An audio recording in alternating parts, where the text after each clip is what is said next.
నమస్కారం. Star hospital సుఖీభావ్కు స్వాగతం. Powered by AgriGold ఆయుర్ సుఖ మల్టీ స్పెషాలిటీ ఆయుర్వేదిక్ వైద్యాలయ. ఈరోజు కార్యక్రమంలో పిల్లలు విటమిన్ డి లోపం, కీళ్ల నొప్పులు, ఉపశమన మార్గాలు, జ్వరాల్ని ఎలా ఎదుర్కోవాలి, ఇంకా సమస్య సలహా హెల్త్ టిప్. పిల్లల పెంపకంలో మనం తీసుకునే అతి జాగ్రత్తలు ఒక్కోసారి పిల్లలకు లేనిపోని సమస్యలు తెచ్చిపెడుతుంటాయి. విటమిన్ డి లోపం అలాంటిదే. ఏడాది దాకా పసిపిల్లలకు ఏమాత్రం ఎండపొడను కూడా తగలనివ్వరు. ఆరుబయట కూడా ఎండకు ఆడుకోనివ్వరు. ఇటు స్కూల్లో కూడా ఎండ తగలని చీకటి గదులే ఎక్కువగా ఉంటాయి. ఇలాంటి పరిస్థితుల్లో పిల్లల్లో విటమిన్ డి లోపం అనేది ఇవాళ చాలా సాధారణంగా మారిపోతోంది. పిల్లల్లో విటమిన్ డి లోపం మూలంగా వచ్చి పడే సమస్యలు, చాలినంత విటమిన్ డి కోసం తీసుకోవలసిన జాగ్రత్తల గురించి ఇప్పుడు తెలుసుకుందాం.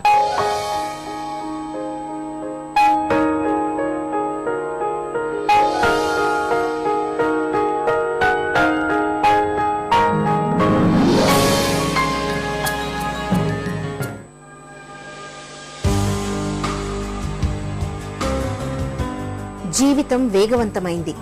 పొద్దున్న లేచిన దగ్గర నుంచి మొదలు రాత్రి పడుకునేదాకా ఒకటే ఉరుకులు పరుగులు. ఈ హైటెక్ జీవన శైలిలో తిండి తీరుతెన్నులు మారిపోయాయి. వ్యాయామం మాయమైంది. ఒత్తిళ్లు, ఆందోళనలు ఎక్కువయ్యాయి.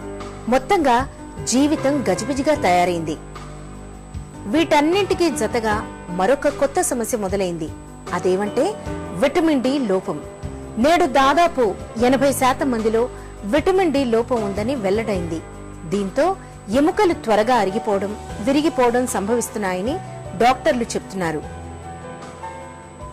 ఎండ వల్ల విటమిన్ డి దొరుకుతుంది అందరికి తెలుసు.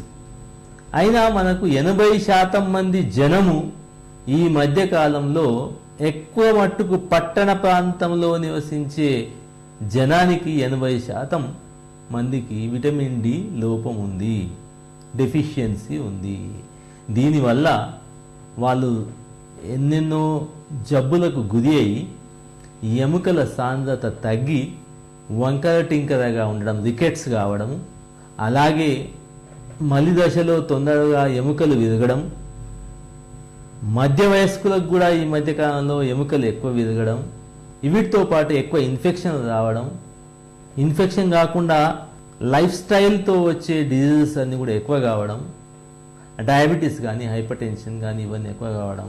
దానికి ఒక్క కారణం ఏంటిదంటే ఎండ మనం సరిగా తీసుకోకపోవడం వల్ల విటమిన్ డి లోపం ఏర్పడి ఈ జబ్బుల అన్నిటికీ కారణమవుతుందని ఈ మధ్య పరిశోధనల ద్వారా ఈ 10 సంవత్సరాల నుంచి ఈ విటమిన్ డి ప్రాముఖ్యంలోకి వచ్చింది.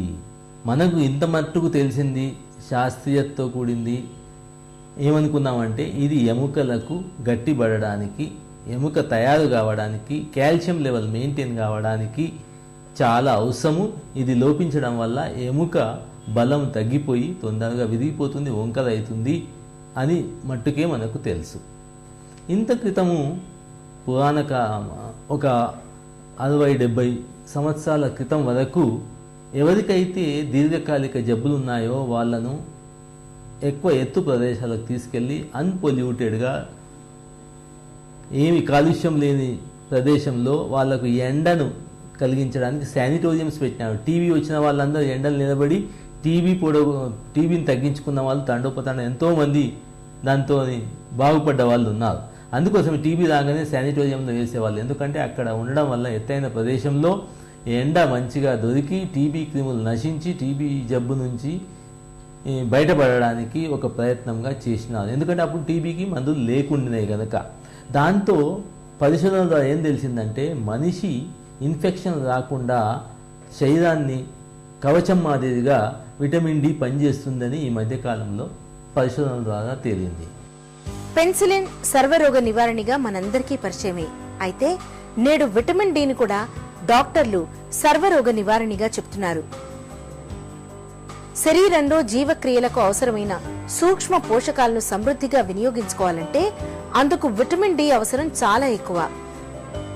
విటమిన్ డి లోపిస్తే మధుమేహం, హై బీపీతో మొదలుకొని గుండె జబ్బులు, సోరియాసిస్, ఆస్తమా, డిప్రెషన్, మతిమరుపు లాంటి అనేక సమస్యలు ఉధృతమవుతాయని వైద్య సర్వేల్లో వెల్లడైంది.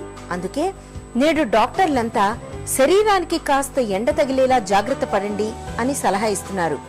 ప్రతి ఒక్కరూ విటమిన్ డి లోపం లేకుండా ఉండాలి అంటే వాళ్ళు పొద్దున 10 గంటల నుంచి సాయంత్రం 3 గంటల లోపట 15 నిమిషాల నుంచి అర్ధ గంట వరకు ముఖము, చేతులు, కాళ్ళు ఎండకు చూపడం వలన విటమిన్ డిని సమృద్ధిగా పొంది విటమిన్ డి లోపం లేకుండా మనను మనం కాపాడుకోగలుగుతాము.